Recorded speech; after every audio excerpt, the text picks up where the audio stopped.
Hello. I don't have any sound actually. Hello. Oh, hello.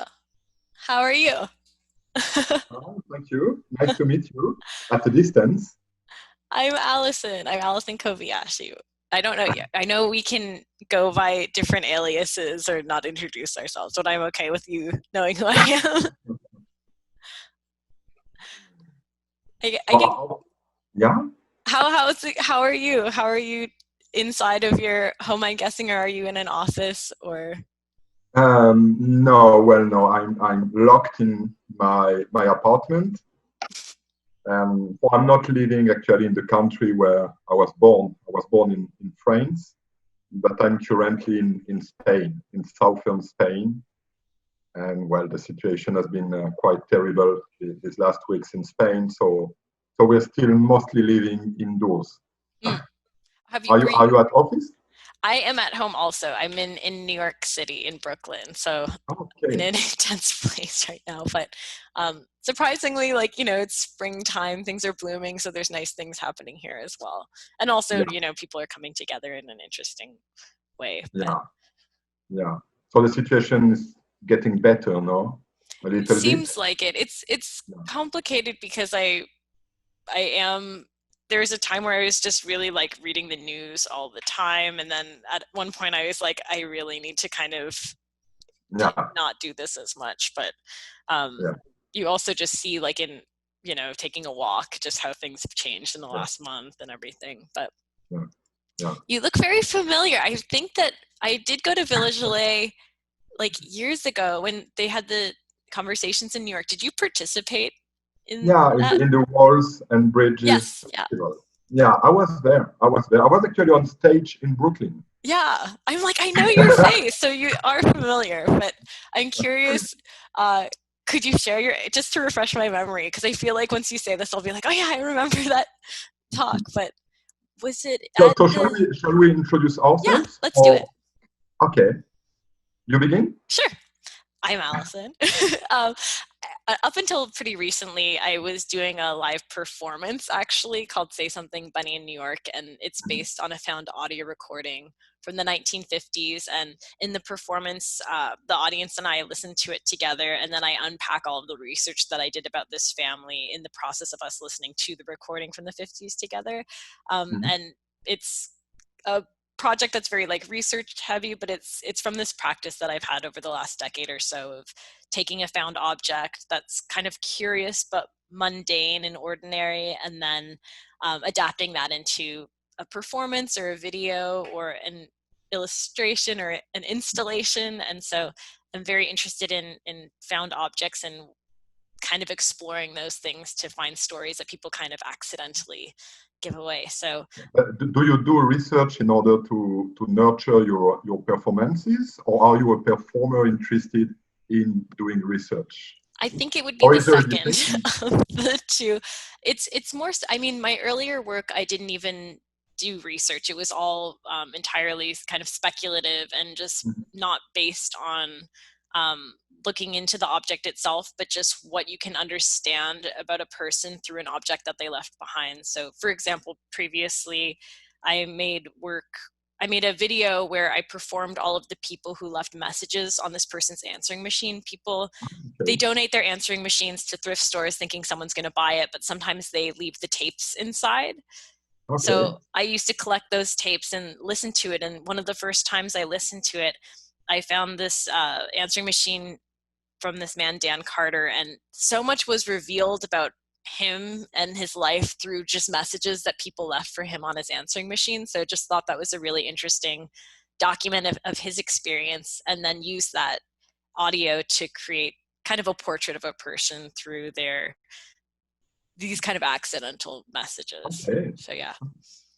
What about you? What? Ah, well, I'm also dealing with remnants of the past.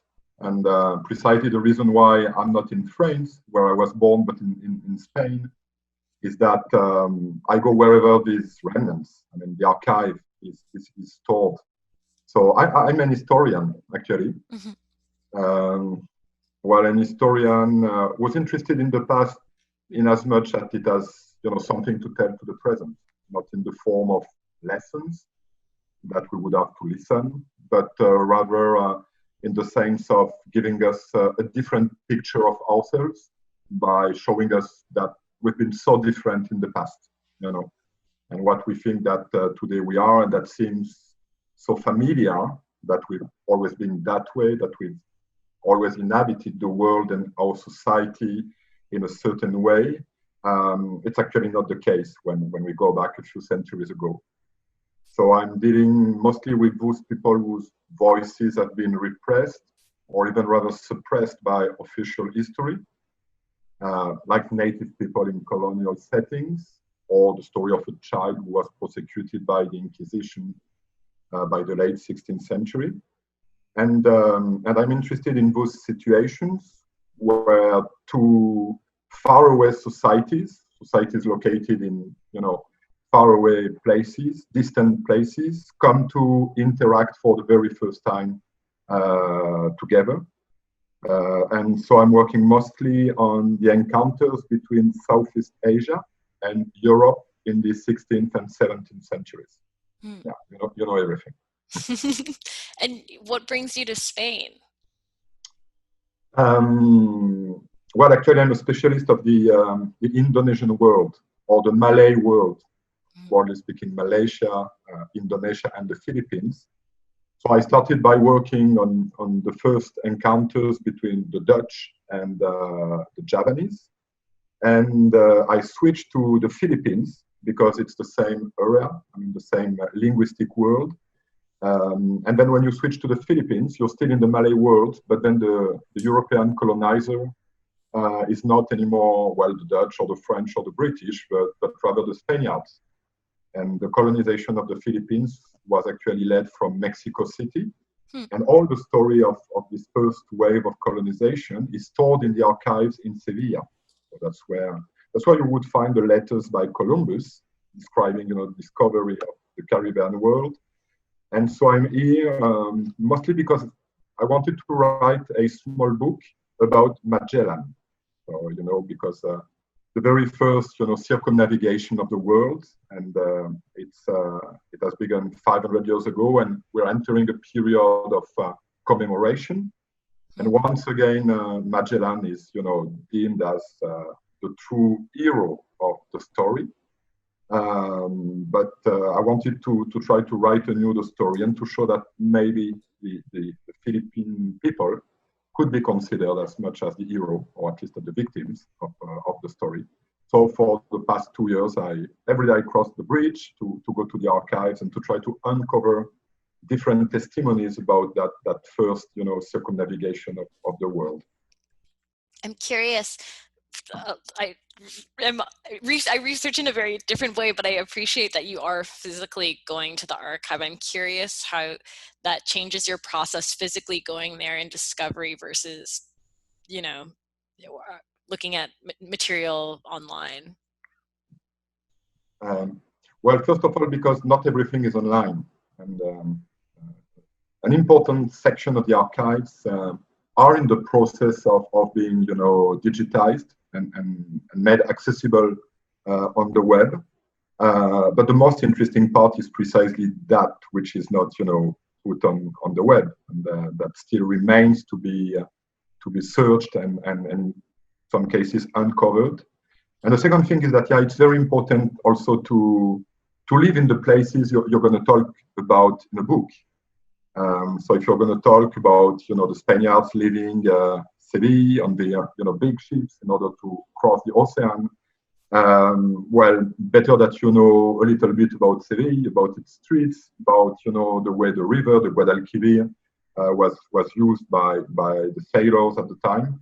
So physically inhabiting, some of the places you're going to talk about in your books is very important, just for the sake of writing, so to speak. Yeah. Are you thinking more about the sailor's time on a ship and being in quarantine right now? Like that kind of being stuck in a place? Yeah, in a sense, yes. Yes. And like the people at the time, I don't know where the ship is heading, So right. That's a lot of uncertainty. Yeah. But so I was curious, these objects, these little remnants of the past that you secure in order to tell the many stories that are linked to these objects, or that this object enables you to uncover. Do you come across by pure chance, or are you looking for them in particular places? It's a combination of things. So sometimes, like with the answering machines, I think that it was just part of my practice of going to thrift stores and looking at things, and then just discovering that these things were there, and so many answering machine tapes were just left in these old answering machines. But sometimes it is, I've made a piece based on a letter that I just found on the street. In the case of Say Something Bunny, it was meeting someone who had this recording, and when I told them about the work that I was doing previously with found objects, they said, "Oh, I think you might really be interested in this recording." And then I heard it and was like, there's something really special. And I think that the thing that really connects all of the recordings that I'm interested in is they're really not about historical figures, or there's kind of unimportant in a lot of ways, but speak to, I think, a human experience that's often not documented, and also it's a documentation of life that's not through a memoir or through some sort of it's not creating a self mythology that writing a diary would, or writing a memoir would. It's that kind of accidental capturing of life, and the very boring moments and the very mundane moments that is part of life, but is often not really given importance in. It's stuff that's often thrown away at an estate sale or something, And these objects can be from any period, or are you rather interested in one peculiar, part of American history? Or? It's really any period, and it's usually the earlier work was. A lot of the stuff is connected to the moment in time when a technology is also no longer relevant. So, for example, the answering machines, that was kind of capturing like a probably late 90s, early 2000s technology when answering machines were being digitized. So everyone was updating it and then giving away their old answering machines. So sometimes the moment that these technologies capture are connected to the moments that the technologies are replaced. In the case of the performance, Say Something Bunny, it's a recording from the 1950s. So it's actually, that one was quite, it's quite old, but it was something that I think the person had held on to until they passed away. And then it went into an estate sale and then was like passed through many hands until it eventually got to me. So I think for me, it's the time period is, it's often quite sprawling. I don't think that I'm interested in one time period, but I think Say Something Bunny, which is the performance from about the 50s, that was kind of a new territory because it was so outside of my own experience that the research was just a really different process, because I was like, what was it like to grow up in the 50s? And they're making references to commercials and television programs that I had never heard of before. And so it was this deep dive into understanding, what are these people watching and how can I understand it? There is well, I know we're supposed to give, each other references only in the last part of the whole stuff. But there is a book by a British novelist that I like very much. It's a book from the 1950s. It's called The Go-Between by L.P. Hartley. It's a very old British style novel, but it begins with those words. The past is a foreign country. People do things differently there. And this idea that when we enter the past, we have to enter it like if we are, traveling in a faraway country whose very language we do not yet understand. And this has been always very, very dear to me. That if we go back in the past just to reassure ourselves that we are doing things the way we should do them, it's meaningless. So history is interesting precisely at the point when it helps you uncover a world that you think is familiar, but that is so strange. Like when you were talking about those ads from the 1950s that are already like pertaining to a lost civilization, so to speak. It's funny because I feel like in some ways I try to undo that as much as possible. Like I think that the process of going into these documents and these archives is to make it familial and make it familiar, and to almost insert myself into that space. So to get so familiar with the set of references that you Yeah. almost are part of the family, that you, through time, a lot of the recording that I was working with was quite difficult to hear and almost indecipherable at moments. So it was this repetitive listening, and it's a family, so they talk to each other. They're like, "Hey, Ma," like Dave, like they're not saying their first and last name. So you almost don't even know how many people are in the room or who's the mom and who's the dad. And so it's really through repetitive listening and getting so familiar that you can decipher voices, and then also it feels like you're like at this point I've done the performance so many times that these people feel like family to me. So it's kind of trying to Yeah. undo that. Try to like, I know entering the piece that I am the other, but the whole process of becoming familiar with the material is to try and make it family in a strange way, to get to a deeper understanding, and also understand how these people feel like members of my family. Like you just start making connections of personality types and how people relate to each Yeah. other, and certain Yeah. family dynamics that are so familiar to all of us, that you start kind of probably projecting that onto people. But it's this active research and imagination that makes that world come alive, Yeah. I think. It's a bit like an anthropologist. You write Right. somewhere, at first you don't understand anything at all about what the people are talking about. Yeah. And slowly you begin understanding who's standing around. And but how do you spin the stories you recollect? How do you, so to speak, spin them around the object, physically speaking, during the performance? It's always so there. I mean, there's so much research that went into it, and so many stories that couldn't make it into the performance. The audio recording, we listened to the entire thing. It's 45 minutes. The show altogether is 2.5 hours. So there's really like an hour and a little bit for telling the story of the family into it. But it's always, we listen to a bit of the audio, and then I take a break and say, "Oh, you might be having a fight here because you believe this, as I found out in this document, and you believe this." And it's just kind of trying to make sense of the recording itself. So all of the storytelling around the recording is always in service of helping the audience understand the recording in the way that I do. But it's funny too, because it's the performance that I'm working on. It's in a lens of being a creative project. And I think I try and set up like, I researched this, but I didn't actually meet the people who this is about. So it's speculation in some ways. It's my hypothesis, and it's my best guess, but I might be wrong. And I think foreground the performance with that information. I feel like a historian and journalists have a much different responsibility towards their research, but also have the same level of imagination Yeah. and speculation. Yeah, no, I mean, I think so.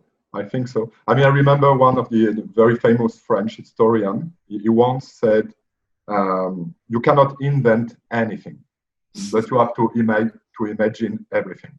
You know, so we do not invent, but we have to imagine. You know, just for recreating the setting and connecting the documents. Because the problem of the archives, for instance, is that it's just bits and pieces of something that actually does not make a round truth, you know. So you have this guy talking about that event, another guy saying something very different about it, and your work is just to connect them and to build bridges between documents, and which is the name, I mean, that we could give to what an hypothesis is. It's a bridge between documents.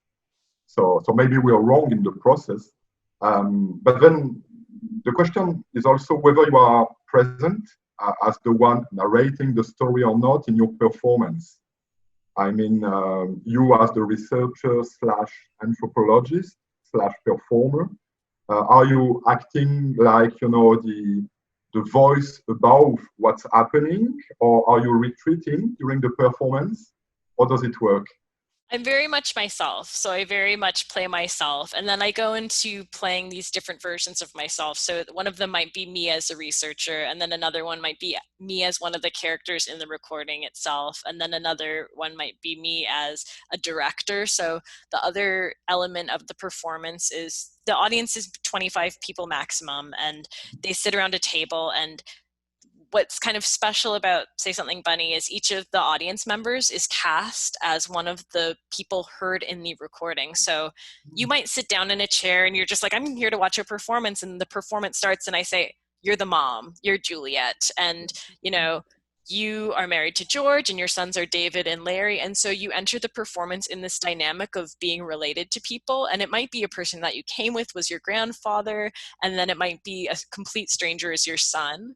And I'm kind of directing you. And so the way of telling this story in the performance is almost through an actor's read through, where we have a transcript of the audio recording in front of us and listen to it and can read the words. And because you're playing Juliet, you might be more attuned to what she's saying, and then I pause and we'll give you direction or say, okay, you made everyone a cake, here's a piece of the cake. And so that's kind of the way into it. It's really trying to be immersive and invite the audience not only to see this family as a historical family, but almost as an actor who's going to prepare for a role to play this character. And so it's a different way. It looks like role playing and you acting as the MC. Exactly. Yeah. I'm hoping to guide people through it, but also through their imagination. So the set itself is just a table. We don't have a 1950s set. It's really me describing what's happening and for you to imagine that in your mind. So trying to relate that experience that I had as the researcher to build that world, but that it doesn't have to be physically built. It's built in your imagination. Yeah. I was going to ask you a question about, because I think that this was something that, in not having researched something like this, where creating that trust in the archive and how there's some sources that you just really don't, they're useful, but you see how subjective it is in telling a story and how you can take information from it, but don't necessarily trust that point of view or see the contradictions in that. How, I mean, is that something that it's constantly changing for you? You trust a source and then suddenly you read this other thing and you think, oh wow, this is a lot.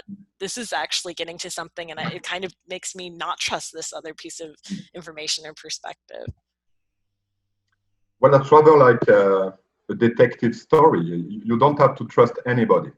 You don't have to trust anybody, but not in the sense that the people are lying, or not even in the sense that they are lying to themselves, you know, but in the sense that each and every of them is like it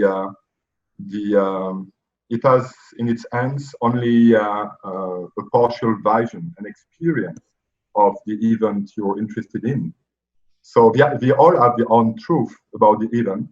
And precisely, I try never to arbitrate between different versions of what went on, but rather to put on stage all the versions, you know, because what is of utmost interest is not, you know, that we just produce a very linear chronological narrative of events in order to say, well, things went that way, but precisely to have different points of view regarding what happened and what didn't happen, like in those situations of contact or conquest between, say, the Spaniards and Mexican people.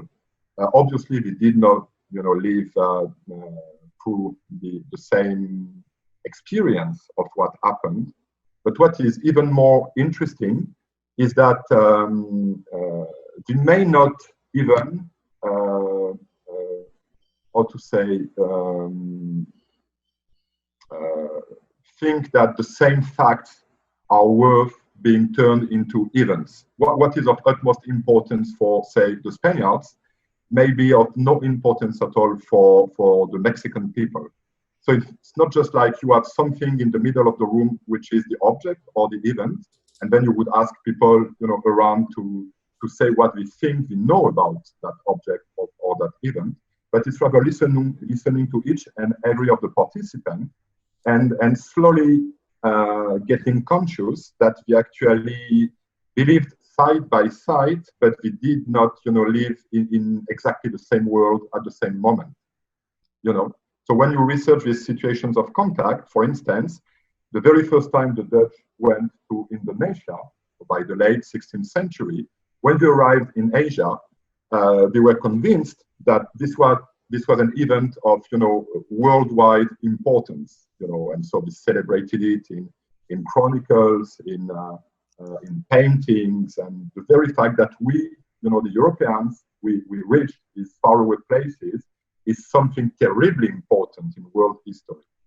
But when you look at the chronicles, that were being written at the time in Indonesia, and we have a number of them, exactly contemporary with the arrival of the Dutch, you don't find even a mention of the coming of the Dutch.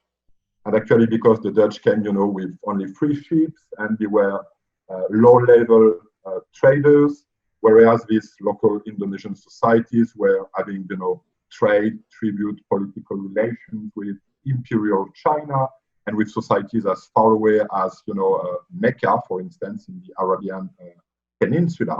And for them, the coming of the Europeans was of no importance at all. So we did not even record it.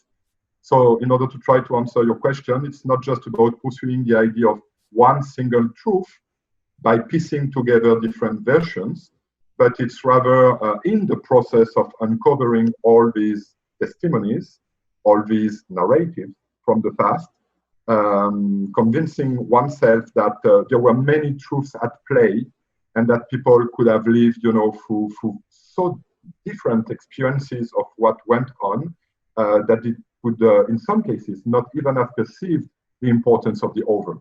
So indifference is a very important historical fact also. And Europe has always been persuaded, trying to persuade itself that it's the most and maybe the only one important player in world history. But the fact is that for many people around the world, I mean, Europe for a very long time was something like peanuts. Mm-hmm. It's interesting too. I mean, I'm sure that this research takes you all around the world, but the archives that you really become the physical location of the archive, that you are physically going to the archive, that also the location of the archive expands that point of view of the event. If you are going to the archive of the colonizer versus the archive of the colonizer, whatever, but also just like what are the different ways in which histories are recorded, and oral histories there's like so many traditions of oral histories that it's not recorded in the same way, and it's not accessible in the same way in an archive. It's almost only accessible through people who have heard these histories, and so there, there's so much that influences the research so much. Well, I'm working on situations that are so far away in the past, half a millennium ago, that actually oral history is of little interest per se or as such, in trying to piece together the narrative, because it works very well for a story that is being transmitted over, say, 3 generations, which makes something like more or less a century. But past 2 or 3 centuries, I mean, it becomes, too difficult to use. It's like if today you were asking French people in the street, what is your own interpretation of the French Revolution? So we would tell you a lot of things, about that, but we would not relate, in a sense, directly to the event. It's too far in the past. But in the case of Asia, what is interesting is precisely that these were textual cultures. People were also recording events, writing down what we thought was important to record and to remember and to commemorate. And in that case, you really have what you call the archive of the colonizer and the archive of the colonized. So, and the most interesting thing is that part of the archive of those who were called the colonized by the colonizer is only a teeny part of what they were writing at the time. So what is considered so important by the Europeans may not have been considered as such by the people in Southeast Asia. You're writing tons of things, about rituals, magic, about treaties of courtly manners. They were recording nature in naturalist books. They were writing a lot of stuff, but very few of this stuff, that part that has survived till today, has anything to do with the coming of the Europeans. And the question, in a sense, becomes exactly what we put behind this word, the colonized, because when you take the story of these societies in a very long-term perspective, a story that began thousands of years before the arrival of the Europeans, and a story that keeps unfolding, past the departure of the Europeans, then you find that the colonial period was only a short period in the long-term history of these societies. It lasted mostly no more than 200 years. With regards to those people, say in Java or in the Philippines, who say rightly that their story began 2,000 or 3,000 years ago. So they've been colonized, but you cannot capture the whole of their historical life in that category, which is the category of their unhappy encounter with Europe. I don't know if it's clear. It's never clear, actually, this kind of stuff. I'm noticing that we have a prompt of the word villains, which but I can't see the prompt. You see them? I see it's in the chat. It says villains as a prompt. I don't know if that's as significant to my work. I'm curious how you feel like that plays into. Yeah. Do you see these power dynamics through these kind of archetypes? The villains, bad guys, the good ones. I mean, what is interesting in the kind of history I try to do, which is today labeled connected history, because it tries to take into account in the very same way narrative produced by the colonized and the colonizer, to stay with these categories, is precisely that those who are the villains in one version of the story are not in the other.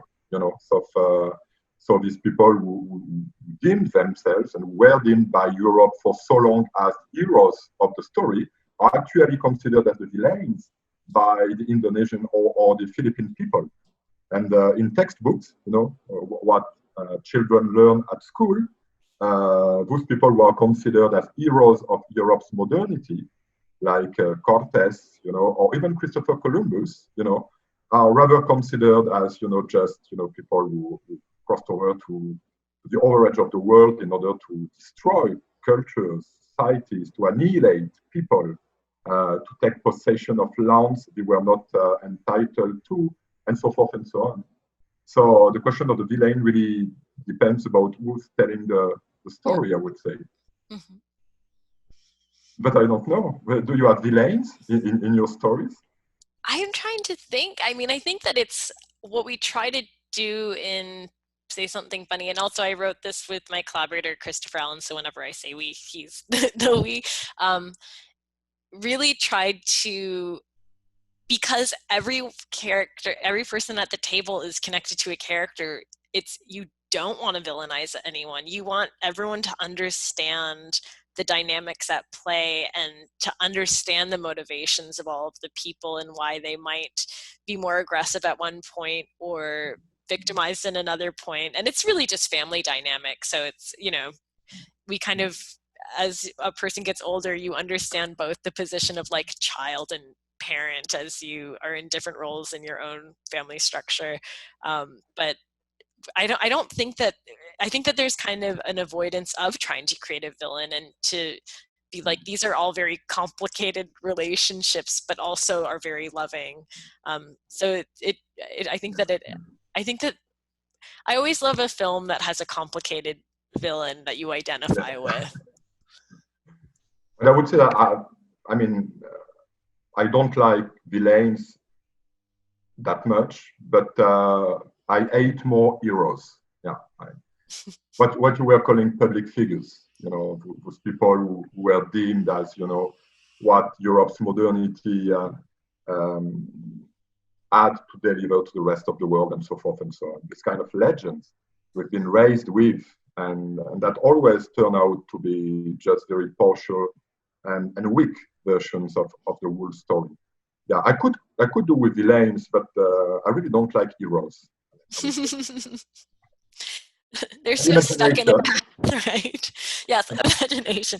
Are you writing throughout the entire process and like thinking of how all these things are connected in your research, or is it you have your research process and then you like lock yourself up and write about it? Well, it's a bit like what you were describing at first when you start with, kind of not understanding a single word, so to speak, about the situation. What are we talking about exactly? Who is talking? What are the relationships? And well, in the archives, that's exactly the same thing. So at the first, you don't understand anything about what the people are talking about. And then day after day, month after month, you become acquainted with what's at stake and with who are the actors. And at some point, when you understand everything, when nothing is strange or disconcerting anymore to you, then for me, that's when you reach the point when you have to get out of the archives and to start writing. When you're not surprised anymore, when it seems so evident that mom is saying this to the child because dad has done this, and that's when you really the story. So now the question is how to write it. So there is a point at which precisely you're not feeling lost anymore. But the most interesting part of the job, for me at least, is precisely the moment when you're totally lost. And in that case, lost in translation. Because that's precisely the moment when you have to imagine, when you have to creatively relate to something that you cannot grasp fully. That's the most interesting part. And I like very much to be lost, in a world that I don't understand at first, and then slowly you kind of you find your way, so to speak.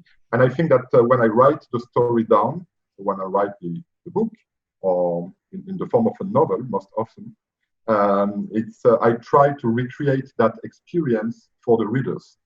So for me, story is not, just sit down, everything's going to be okay.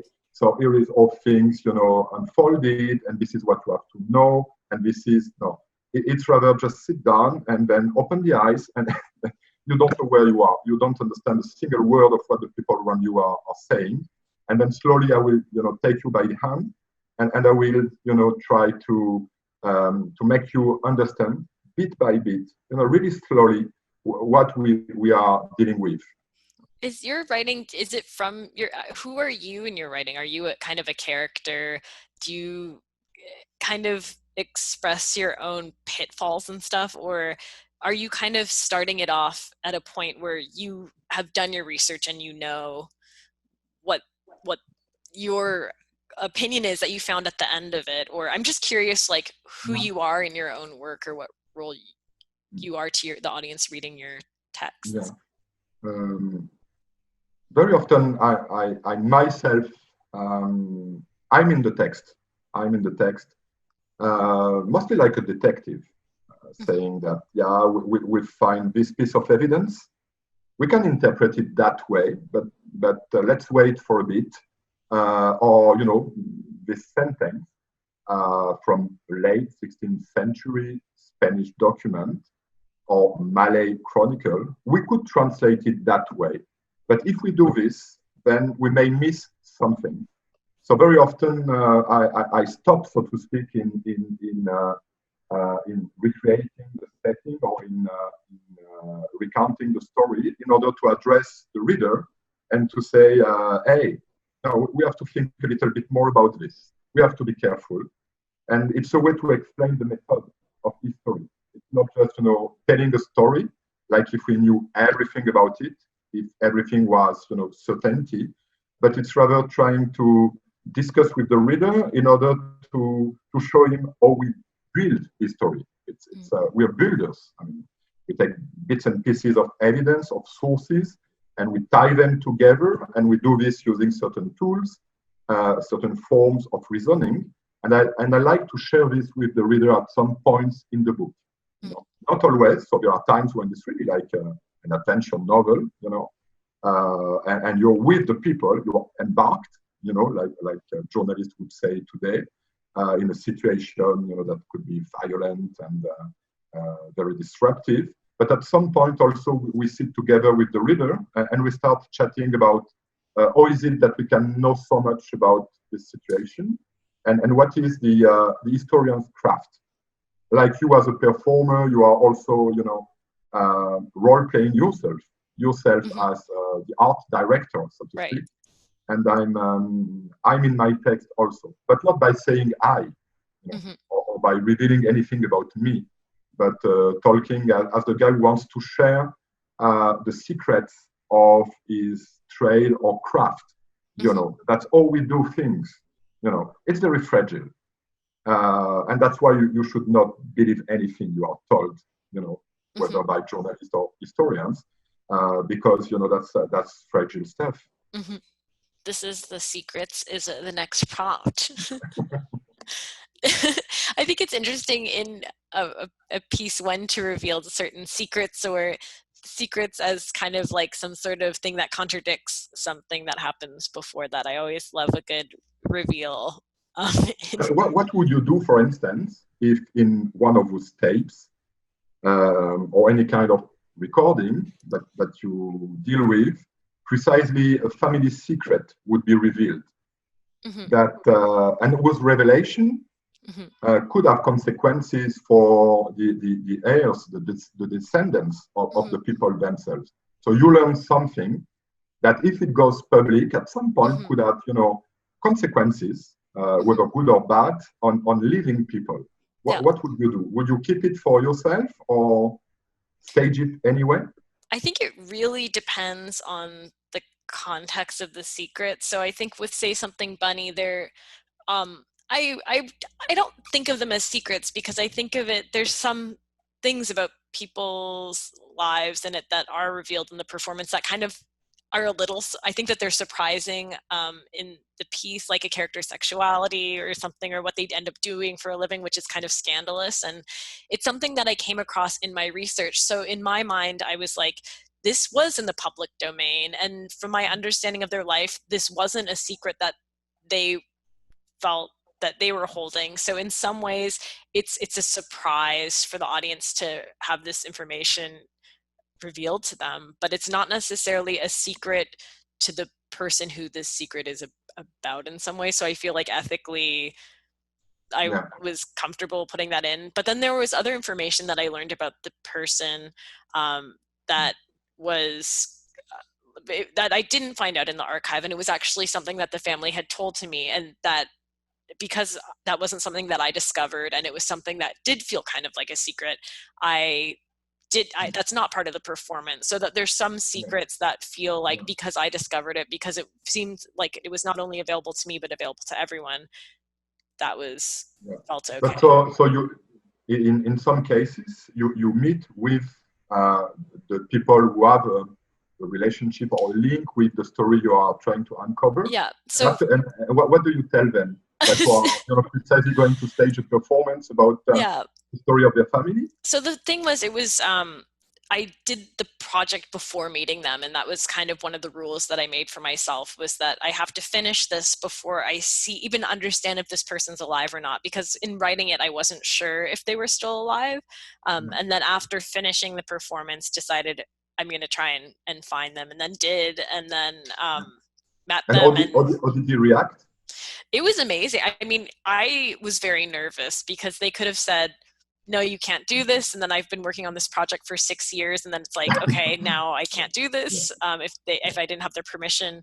But the thing that was so interesting, and it makes so much sense looking at it now, is of course I would get along with them because I kind of fell in love with them and their family, that there already was this bizarre connection even before meeting them as an individual. So I kind of got to know them through researching their family. And then when I met him and his extended family, they now feel like family, and I've met his grandkids and stuff. And so it's like this strange affinity that I had with these people through this process of making the work. And what's interesting, I think, about documentary is this: you're not only doing this research, but it's also these surprising relationships that now, I get to have this person in my life and get to be quite intimately connected to he's quite connected to my life, and me being able to tell the story of his family and kind of continuing this to tell that to complete strangers who he's never met before. So you stage the performances, and it's with no more than 20-25 people. Yeah. Do you record them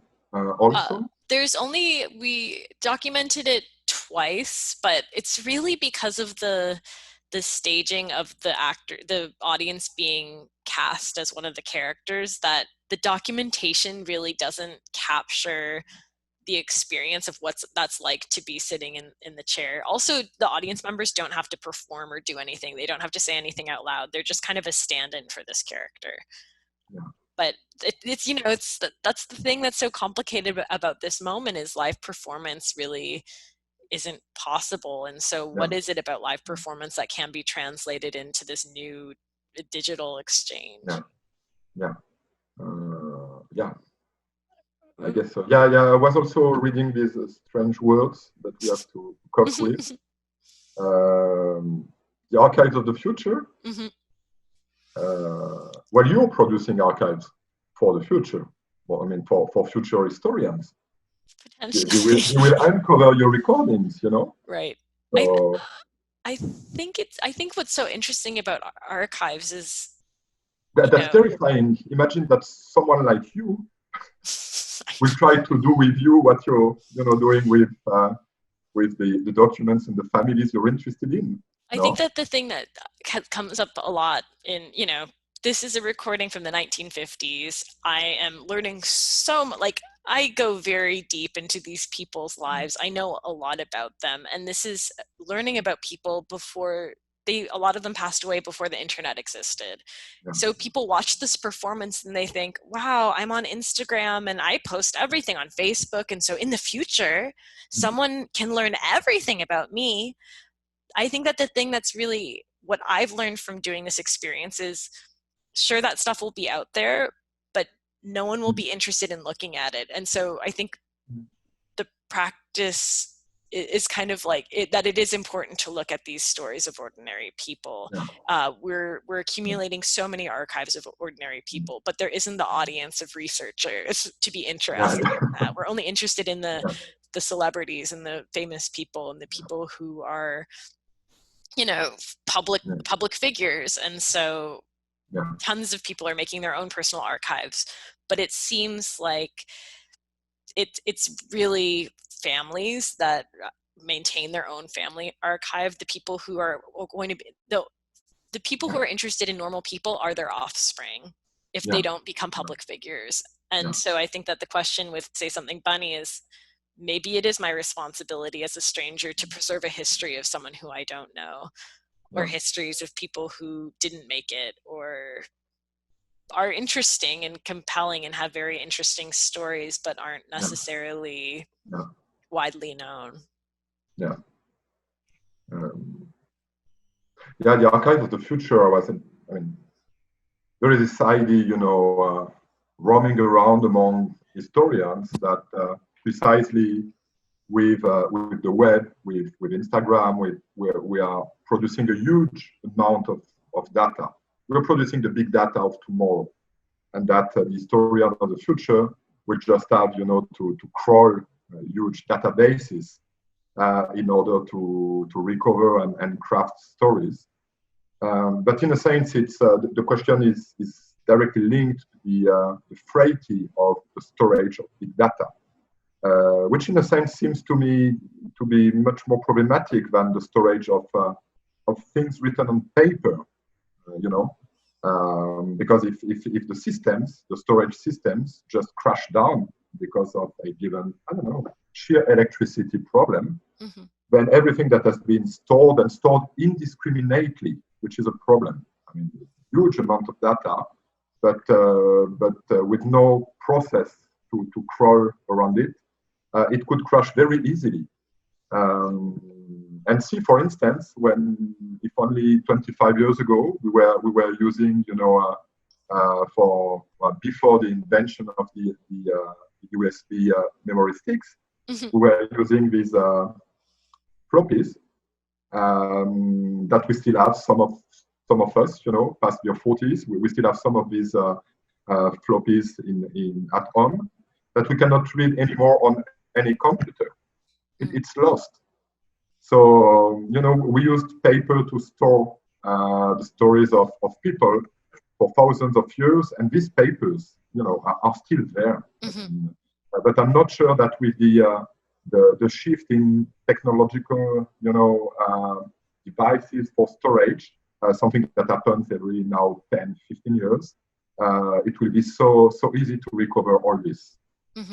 I'm a bit pessimistic about the archives of the future. Yeah.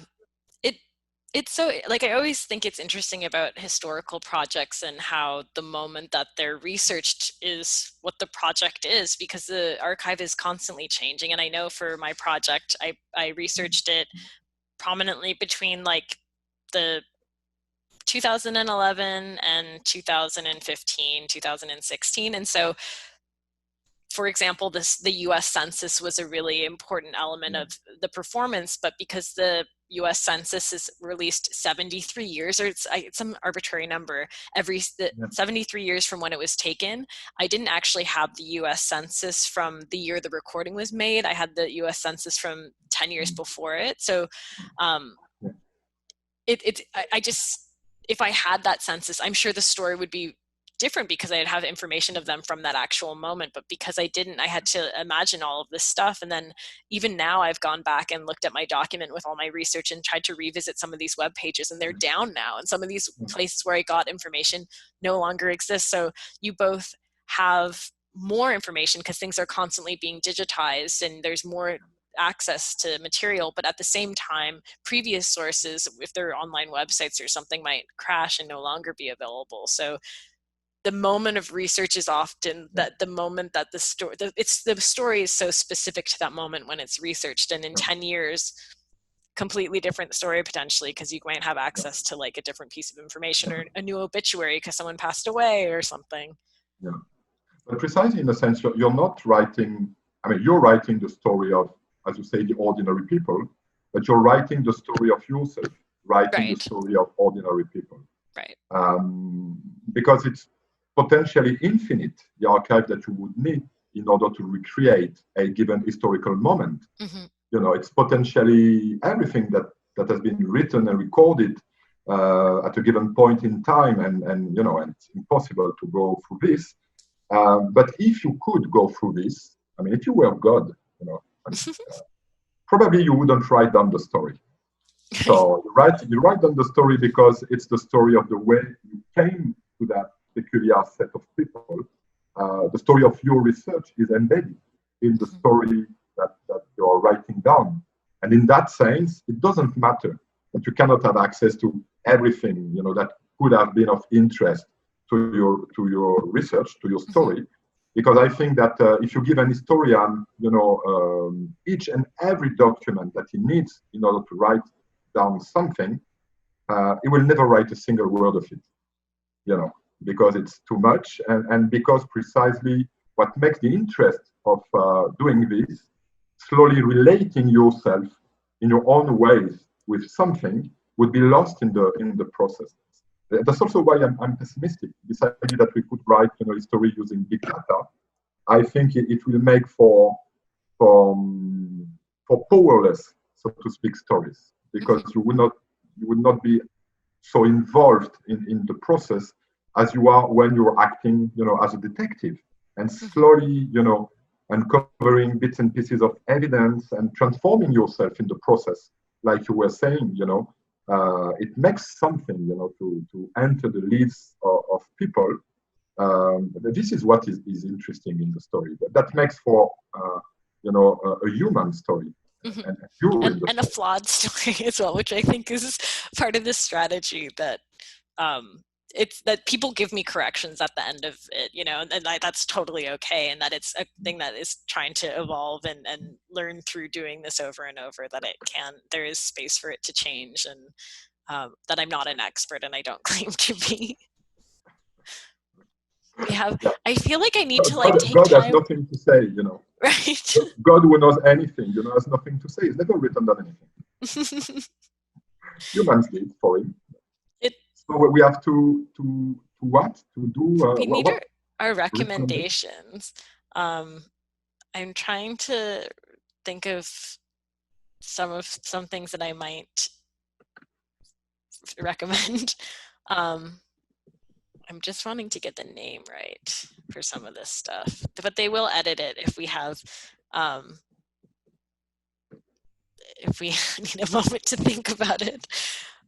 Um, there's a workshop that's coming up at Union Docs. So I also work at Union Docs, which is a non-for-profit about documentary. So I feel like in thinking about your work and thinking about stuff that we've shown that might be relevant. There's a workshop that's coming up about films about the museum and about the institution, and specifically like an institution that is about creating history and representation of history and preserving objects of history. But two filmmakers who are presenting in this workshop are brothers Adam and Zach Khalil, and they made a film called, it's a short film, The Violence of a Civilization Without Secrets, which is just really interesting. It's Yeah. their Egyptian and indigenous, and just I think are really approaching making films about these histories like in a really interesting way, and an experimental film. So I'll send you a link to that. Um, and I'm trying to think of what else might be a fun. I'm just like, what's on my bookshelf that feels relevant? Um, but I might have to think about some more stuff for a reference to you, and I might send it as in a message later. I wrote Um, down your book, The Go-Between, which I'm excited about. the go-between. Yeah. Oh, it's very nice. Very old British style. But now I was thinking that part of our conversation when we were dealing with this idea of the kind of truth that we are producing by trying to piece up together to different versions of a same event. And in the process, very often we find that there is no such thing as, you know, everybody having lived exactly the very same things, you know. That's what makes for ordinary misunderstandings. You know, you very often just did not see the same things as the people you're even living with. I was thinking about this movie by a Japanese filmmaker, Kurosawa, Rashomon, which is actually based on a novel written by the early 20th century. And it's a movie about the murder of a samurai. And so the movie starts, so you follow actually the inquiry, you know, the trial, in order to try to identify the murderers. And it starts in a very classical way. So you have different witnesses testifying and producing very different versions, you know, of what happened, exactly how and when.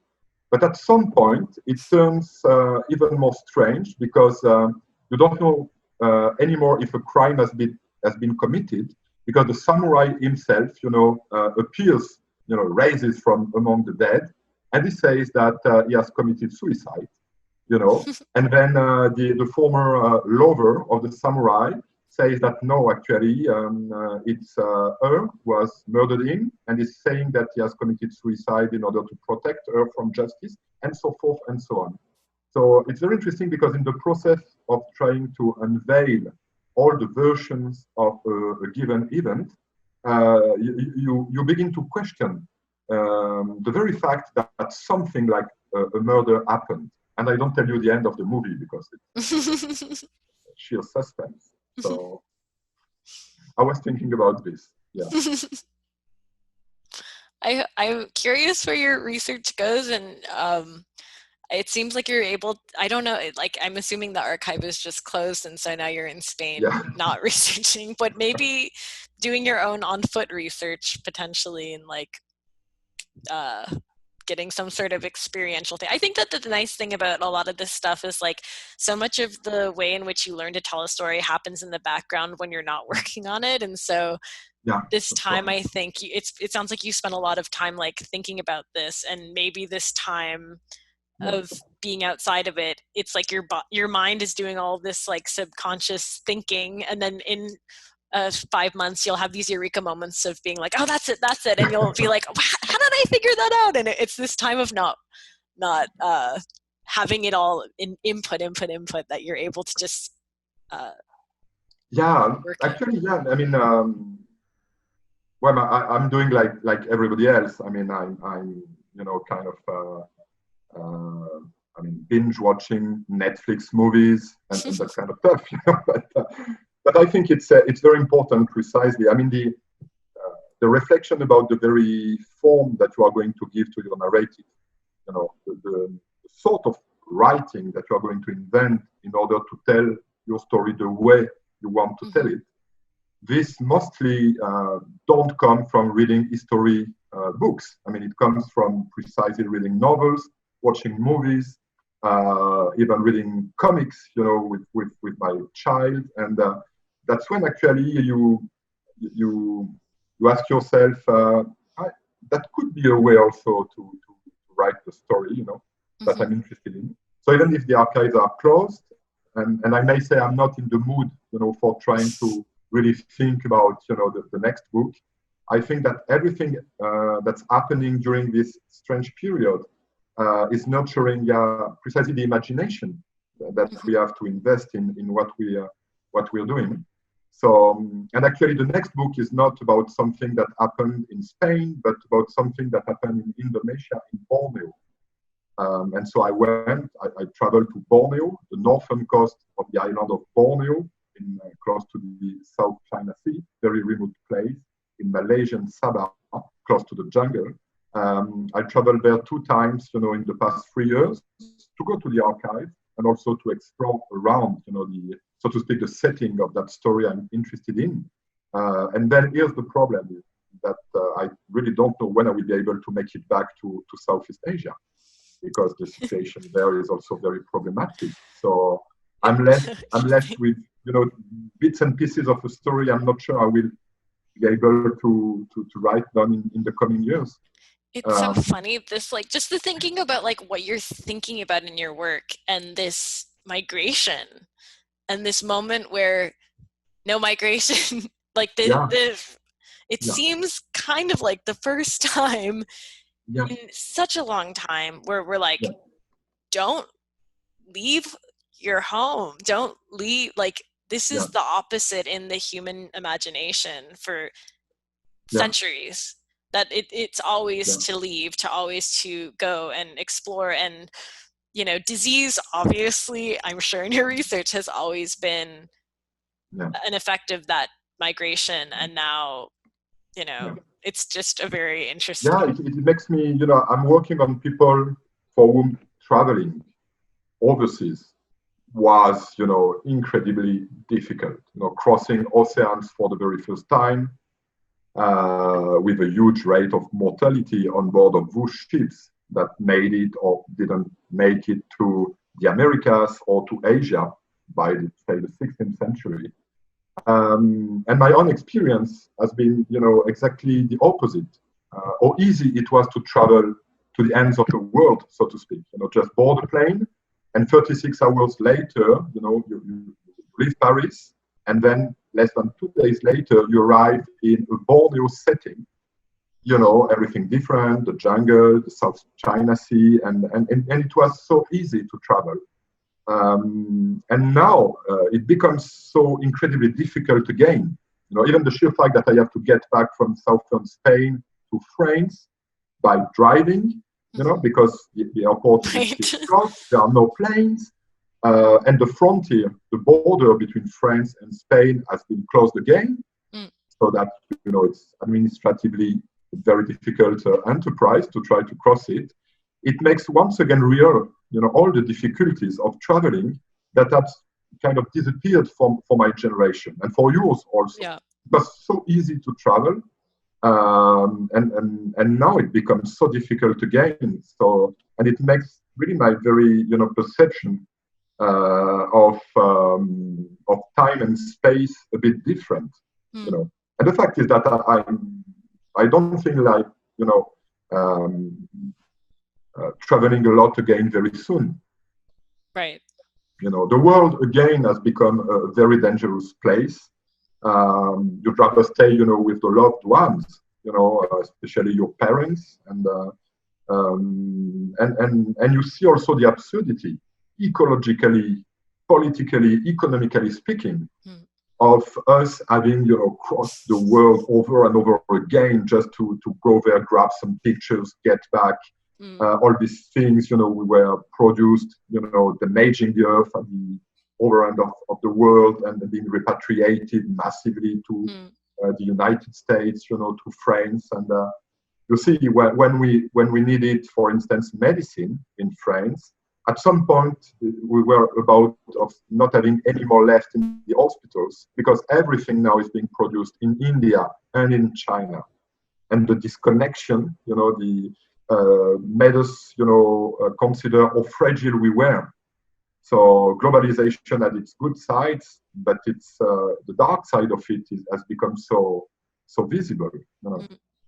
We no longer have the ability to travel to these places that hopefully, this literature, that writing will force us to use our imaginations again, because we can no longer. Did you like traveling abroad?